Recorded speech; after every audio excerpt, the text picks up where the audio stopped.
Hello, everybody. Matt Scheck, PGA teaching professional here at the Atlanta Athletic Club. So, in weeks 2 and 3, we went over putting and we went over bunkers in our competitive practice league. So, I'm here to show you a quick recap for your notes and to make sure that you're ready to roll in your practice sessions on your own.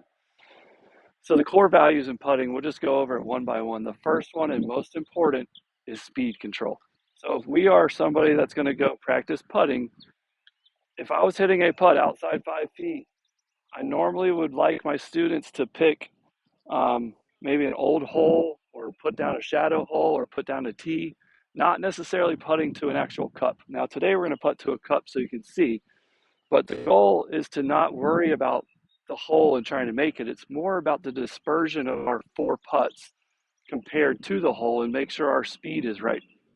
I would always urge you to judge your putting almost from the side view, from front to back, how far away your four balls are, than our face, down the line view, left to right. We're never going to miss hit a putt too far offline. It's the front and back that we really struggle with, and that's why there's three putts come around.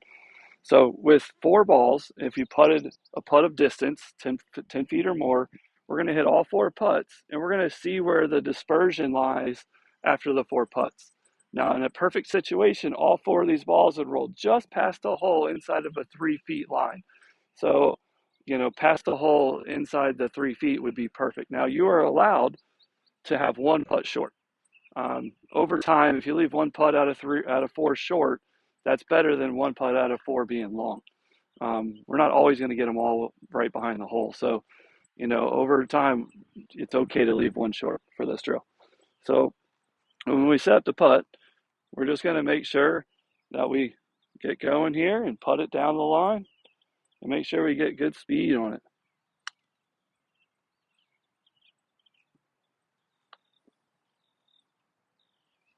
Rolled out a little bit on me.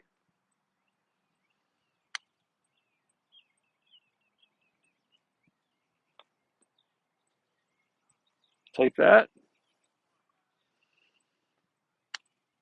Too hard. Try to make it. See, the third putt, I tried to make it for some reason. Why am I doing that? Hit a good solid putt. Get your speed right. Now for speed control, I like to look at the hole and feel my length of stroke from this view. When you're looking at something, you tend to have a little more compact and concise stroke. Then when you look down and you try to make it, you may take it back too far and steer it around. So I like to kind of feel this length of my stroke, looking at the hole. I'm going to set up in here, get my setup just right every time. Take one last long look, feel that stroke, and then hit to that long look in my head. I don't need to watch it, right? Core value number 2 for putting is green reading. So how do we read greens? Well, it's just kind of rudimentary that all you really have to do is just kind of find the fall line. So there's always going to be a putt on the hole that's a straight putt on either side. And then everything breaks towards the bottom of that fall line. So, if you can find the fall line, you can kind of see how it's going to break from there. So if I got in here and I kind of rolled some balls towards the hole, I can kind of see that ball's rolling to the left. And if I come over here, I can kind of see that ball stayed pretty straight.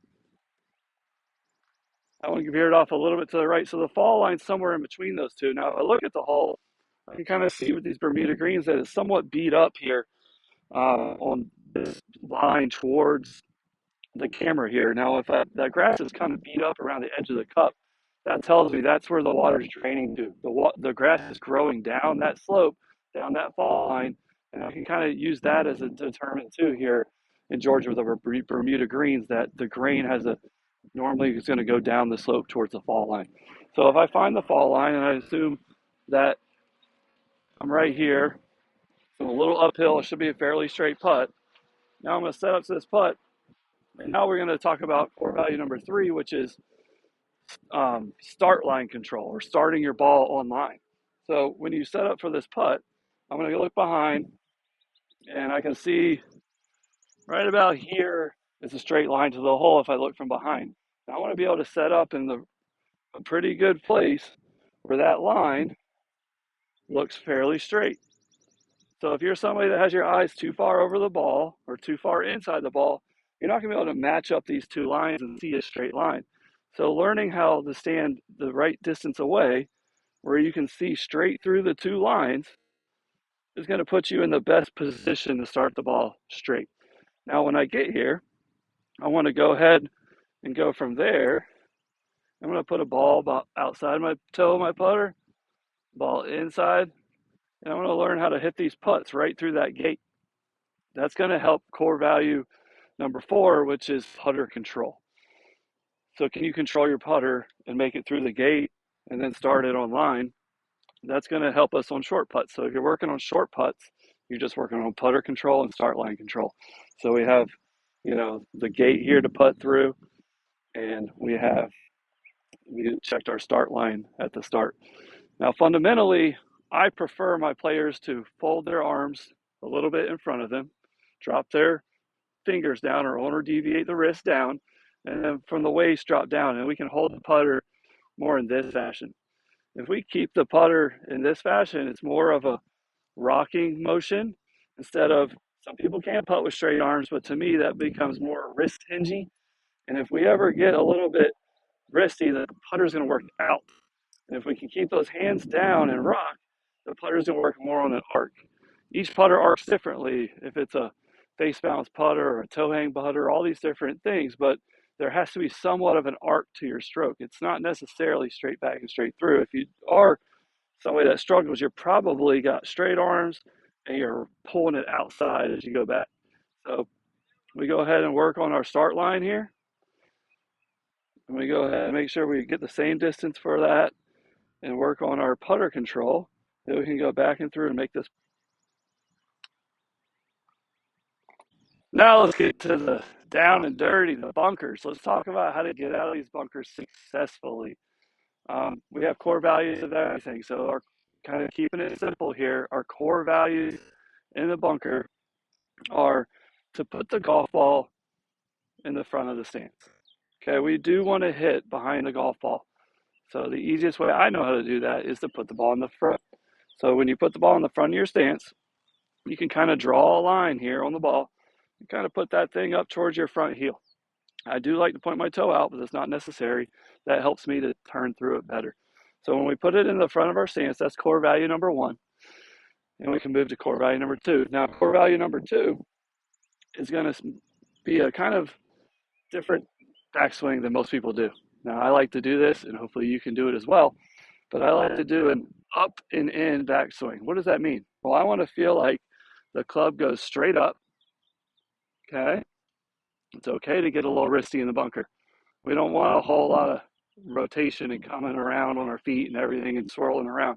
So up while the hands work in. So up and in.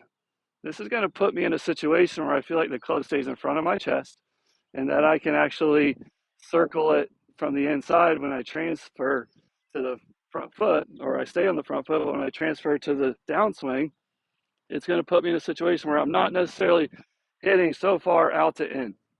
Out to in is what I see all too often, and it tends to dig too much or just slide under the ball. So we kind of talk about this. So we're going to go front of the stance, club's going to work up, hands are going to work in, and then it'll naturally come from the right spot. And then from there, it's pretty simple. We got to make sure that we take sand on both sides of the line. Okay, so if the ball was on this line, and I went ahead and just hit one this way, and you can kind of watch it, I want to make sure I go up with the hands in. It's going to kind of almost get close to my right thigh with my hands, but the club is working up, and then take sand on both sides.